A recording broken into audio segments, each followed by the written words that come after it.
Bong bong. Welcome to another episode of the Inquisitive Mind of Lewis T on the red couch. Right now, I'm going to be kind of reviewing, giving you my thoughts on RZA versus DJ Premier on the Instagram Live, IG Live, the Gram Live, depending on how old you are, however you break down Instagram. Mama named it Instagram. I'm gonna say Instagram battle. It was over 100 and I think it was always right around 200K, like right under that amount of viewers. I mean, it was like an event. It was like going to a sport and like Mike Tyson fight of people watching this. The different celebrities' names that you saw commenting into it. I got a chance to watch it and comment with my friends. I made it an event. Big shout out to DJ Battle, Black Rob, Keith. Also, side note, congratulations to Keith and Emily Howard. Got a expecting a bundle on the way, October. So, but yeah, we commenting, watching it. I mean, it was just like going to a sporting event. That's how dope it was. You got two of the defining sounds of New York, arguably producers, going back. They started, you know, um, and just so a breakdown or a backtrack of how these beat battles go. So whoever starts the live, and then whoever the one that joins it usually go first. Some of the past battles that they had is put on by Swiss Beats, Timberland, and they started it. I saw that one that they did at a like together pre-quarantine. I haven't gone back and watched their live that they did, but since then they've done or Dream versus Sean Garrett, that was the first one that I watched most of it. But the DJ Premier RZA is the first one. I watched it from RZA entering the live to exiting the live. Some other ones they did: Scott Storch versus Manny Fresh, Little John versus T Pain. So it's not always producers. Sometimes it's the writers of songs or whatever. Also, Babyface and Teddy Riley. I'm not sure if that happened or not yet. French Montana, Tory Lanez. It's becoming a thing while people are dealing with this quarantine, entertaining us on IG Live. I almost wish they would do it on YouTube Live. That way I can just watch it live on my TV. But anyway, yeah, going back, like, ooh, RZA should play this, or when is Premiere going to play that? It was, like I said, it was just like going to a club or something with your friends, you know, um, watching the battle on my tablet, commenting on my phone, texting and Instagramming back and forth. It was like I said, this is probably the best one yet. I'm a little biased because it's the only one I've really watched, but based on the numbers, I think this is the most highest viewed one. A lot of times they're in 60, 80, 100 viewers, but who cares about the numbers? Anyway, I'm not gonna lie.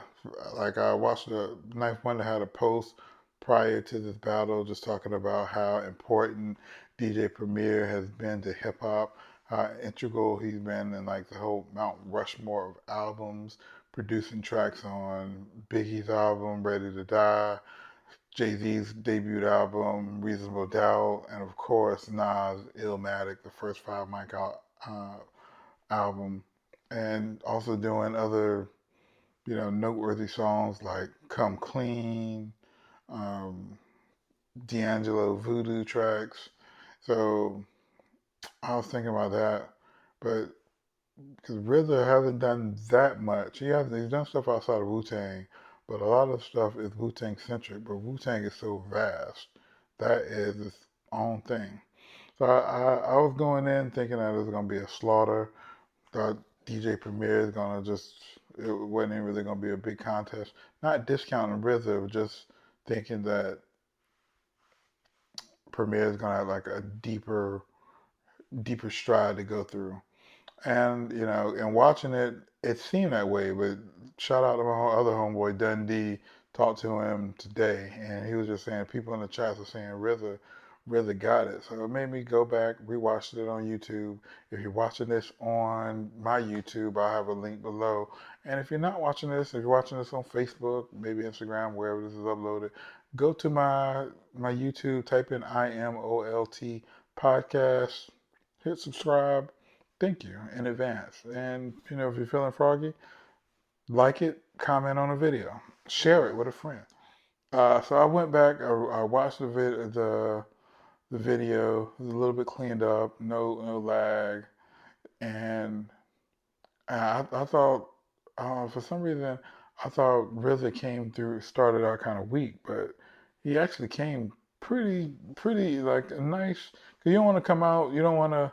It's like spades, so you don't want to come out with your ace of spades or your little joker, and Premier just drop a joker on you and you just lost the book for no reason. You just gave up a sacrificial something that would have gained you a book later. So all my spades players, y'all will get that reference. If y'all are not a spades player, you need to probably go learn how to play spades. I don't know. Anyway, yeah. So RZA came out with Liquid Swords by JZA. Uh, yeah, I mean that's like a good filler to throw it out there. Just really you talk about two top tier quality producers. So they got classics. That's not a doubt, but just how you position them against the other one is what's going to really make you or break you. And Premier followed up with Jay-Z A Million and One Questions. So another like both of these are not like high up, but for me, I love a Million and One Questions. But that's probably not like a popular song. So they're both kind of starting kind of for the heads, like not the literal heads, but for like hip hop heads, and it just went on from there. I felt like RZA waited too long to play some of his more classic joints because it was supposed to originally be for 20. That's how the Beats Battle had been running prior to this, 20 joints, and they end up going to like 28. And a lot of the classics RZA played that he didn't start playing until after 20, which I mean, you can count it because Premier agreed to it. Well, that's cool. At the end of the day, and I still hate that I'm saying at the end of the day, but at the end of the battle, I mean, I pretty much had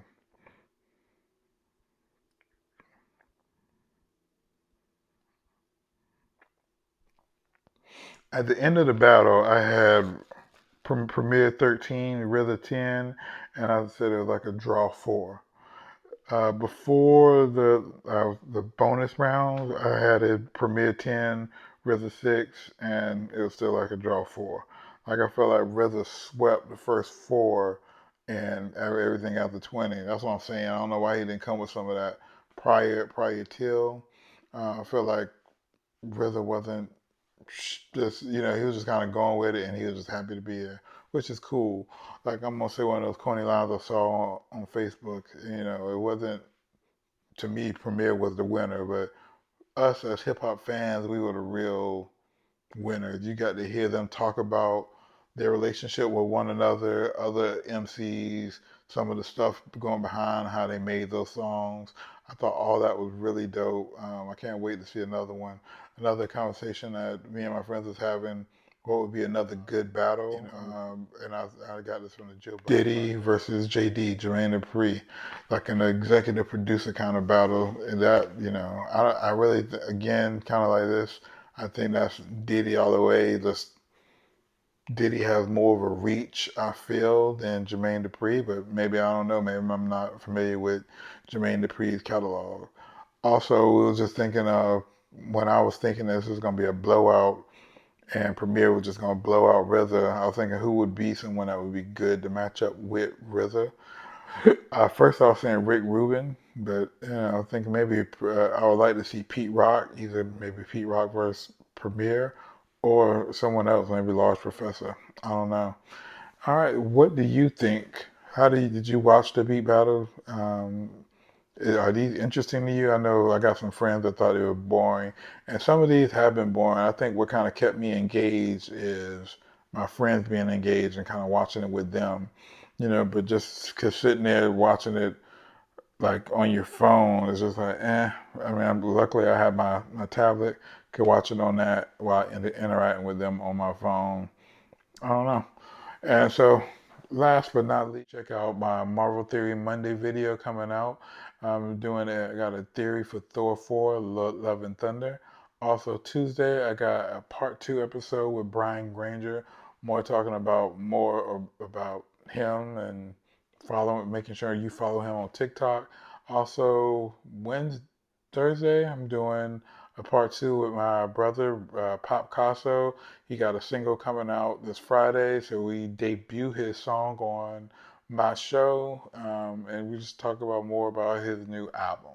So got a lot of content coming, so that's why you want to make sure you hit like, you make sure you subscribe. There's a bell if you're watching this on YouTube that'll let you know when the videos are coming in.